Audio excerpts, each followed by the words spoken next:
Monte Testaccio. To the casual observer, it's just a large artificial hill on the banks of the Tiber in Rome. But it is not made of earth and rock.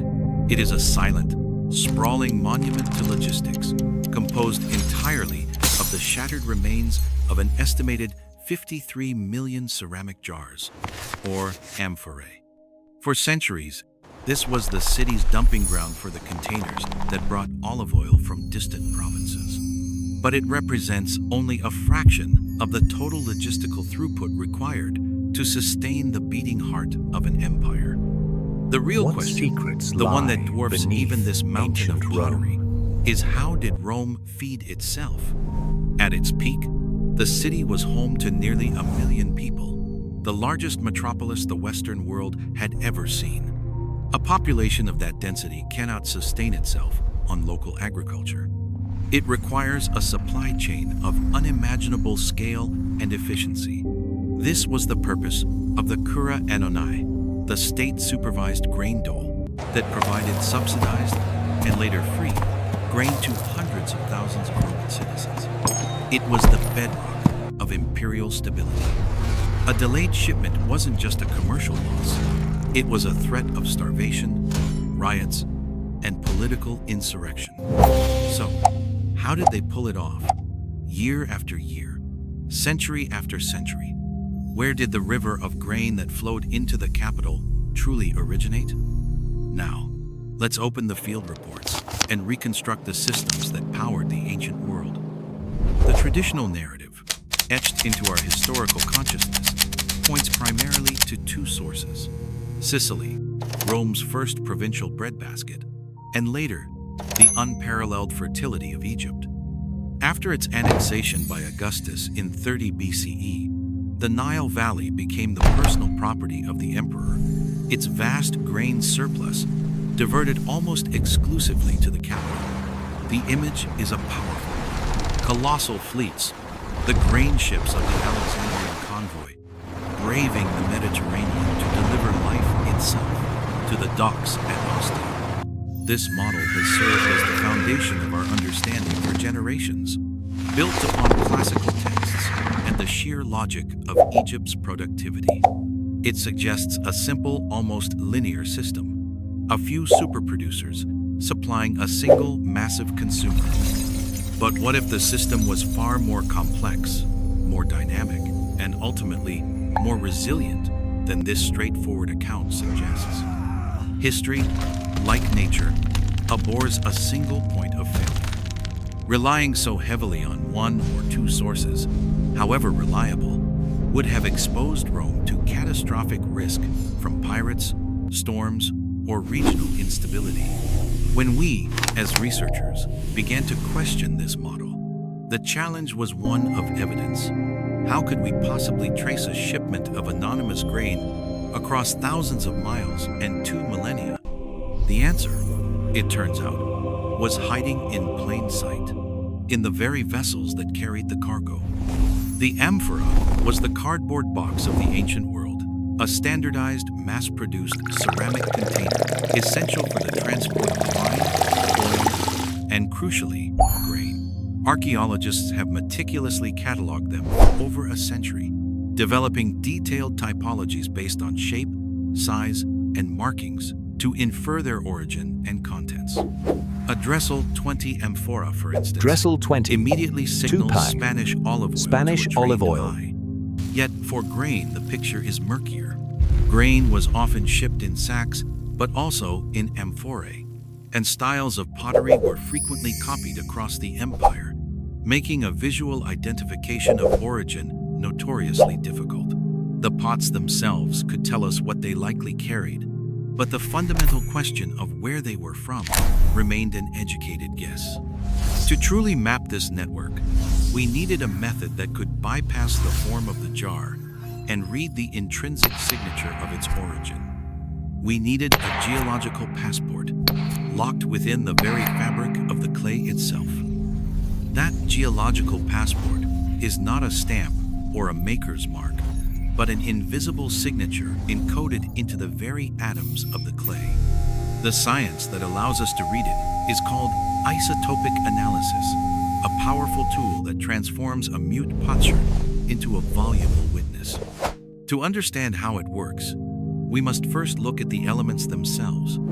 Every chemical element, like oxygen or strontium, can exist in slightly different forms called isotopes.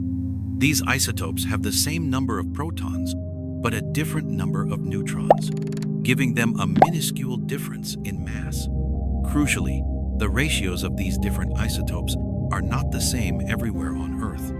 They vary predictably with geology and climate, creating distinct local fingerprints.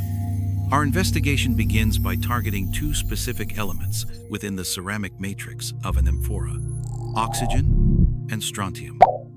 Oxygen isotope analysis, dollar circumflex 18O, circumflex $16O, functions as a paleoclimatic thermometer. The ratio of heavy oxygen 1/8 to light oxygen 16 inches rainwater is determined by a region's climate, its temperature, humidity, and distance from the sea. This isotopically distinct water is a key ingredient in the clay used by potters. When the clay is fired in a kiln to create an amphora, that oxygen isotope ratio is permanently locked into its silicate structure. By analyzing a microscopic sample, we can essentially reconstruct the climatic signature of the location where the pot was made. A sample with a ratio characteristic of a hot, arid climate near a large body of salt water, for example, points us toward regions like North Africa or the Levant, while a different signature might suggest the Italian peninsula or Gaul. This gives us a broad climatic zone, but to truly pinpoint the origin, we need a second, independent line of evidence. This is where strontium dollar circumflex 87 senior, circumflex $86 senior comes in. Unlike oxygen, strontium isotope ratios are determined not by climate, but by the age and type of the underlying bedrock. As ancient geological formations weather away, their unique strontium signature is released into the soil and groundwater. This strontium is then absorbed by the plants and clay deposits in that specific area. When a potter digs local clay to make an amphora, that geological fingerprint is incorporated into the finished vessel. The strontium ratio in a pot from the volcanic soils of Campania will be drastically different from one made with clay from the ancient limestone plateaus of Tunisia. When we combine the climatic data from oxygen with the geological data from strontium, our search grid narrows dramatically. It's a form of elemental triangulation, allowing us to match the two-part signature of an amphora found in Rome to a very specific production location, sometimes down to a single river valley hundreds of miles away. The actual process is a meticulous blend of archaeology and geochemistry. When we analyze a specimen, perhaps a fragment excavated from the port of Ostia, or even from a shipwreck, we begin by taking a tiny pore sample, often no bigger than the head of a pin, to preserve the artifact's integrity. In the lab, this powder is dissolved in acid, and the isolated elements are run through a thermal ionization mass spectrometer. This highly sensitive machine measures the exact ratios of the different isotopes. The result is a string of data, a precise chemical signature. But this signature is meaningless without a reference library. A huge part of our work has therefore been to build a comprehensive isotopic map of the Roman world. This involves extensive fieldwork, collecting hundreds of samples of clay, rock, and water from the sites of known ancient pottery workshops and agricultural centers across the Mediterranean, from the Nile Delta to the Guadalquivir Valley in Spain. Each sample is analyzed, and its unique isotopic signature is entered into a database. Now, the investigative process truly begins. We take the isotopic signature from our mystery amphora found in Rome and query it against this vast geological archive. It becomes a matching game on a geochemical scale, but we can push the resolution even further. In some extraordinary cases, amphorae are recovered with their contents partially preserved. By analyzing the isotopic signature of the grain residue itself, we can determine where the food was grown, which may not be the same place the pot was made. The Archaeology workshop in Carthage, for example, might be mass-producing amphorae that are then shipped empty to a different port in Sicily to be filled with that season's harvest before the final journey to Rome. By separating the signature of the container from the signature of the cargo, we can begin to deconstruct the individual stages of the supply chain with a precision that was, until recently, unimaginable. We are no longer just looking at a simple point A to point B journey, but a complex logistical network of manufacturing, consolidation, and distribution. The silent witnesses were finally beginning to speak, and what they told us fundamentally changed the map of the Roman grain trade. When we cross-referenced the isotopic signatures of amphorae from Roman ports against our newly built database of Mediterranean production sites, the results were revelatory. As expected, the data confirmed a significant and steady stream of pottery, and by extension, grain originating from the Nile Delta. The traditional narrative of Egypt as the imperial breadbasket was not wrong, but it was profoundly incomplete.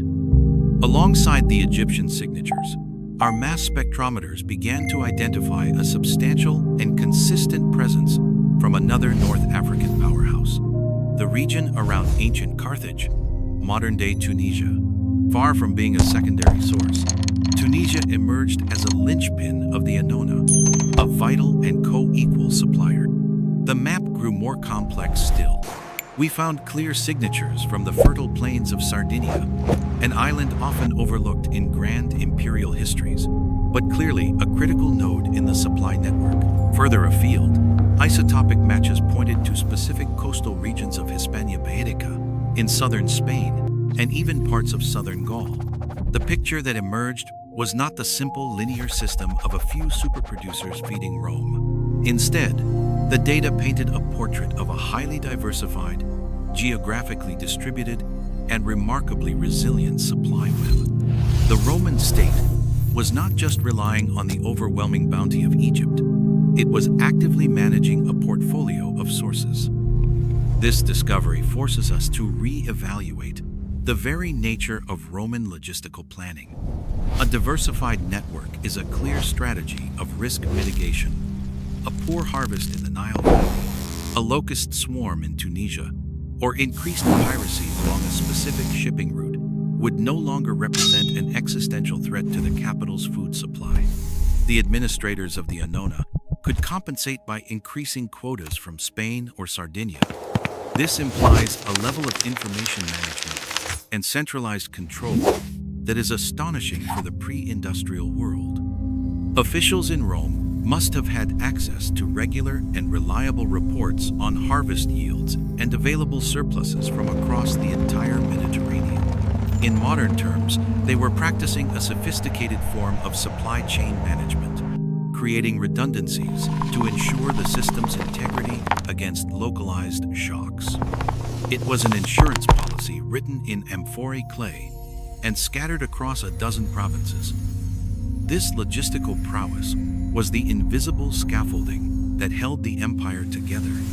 The ability to concentrate the agricultural surplus of an entire sea basin and funnel it to a single urban center allowed Rome to grow to a size and complexity that was otherwise impossible. It decoupled the city's fate from the success of its immediate local harvests, granting it immense strategic and political stability. The system demonstrates a capacity for long-range planning and execution that rivals, in principle, the global logistics networks of today. While they lacked digital tools, the Romans understood the core tenets of managing complexity, diversification, information, and control. The isotopic data proves that the stability of Rome rested not just on the strength of its legions, but on the quiet, meticulous work of countless quartermasters, harbor masters, and administrators managing a system of unprecedented scale. The story of the Roman grain supply, once a simple tale of Egyptian bounty, now transforms into a complex narrative of interconnectedness and brilliant risk management. It is a testament to an administrative ingenuity that has been hidden for millennia within the very chemistry of the Earth. Through the precise language of isotopic data, we can finally begin to appreciate of the isotopic true data. sophistication of the systems that prevented a city of 1,000,000 souls from succumbing to the ever-present threat of famine, revealing a logistical mastery that was, in its own way, as monumental as any aqueduct or coliseum.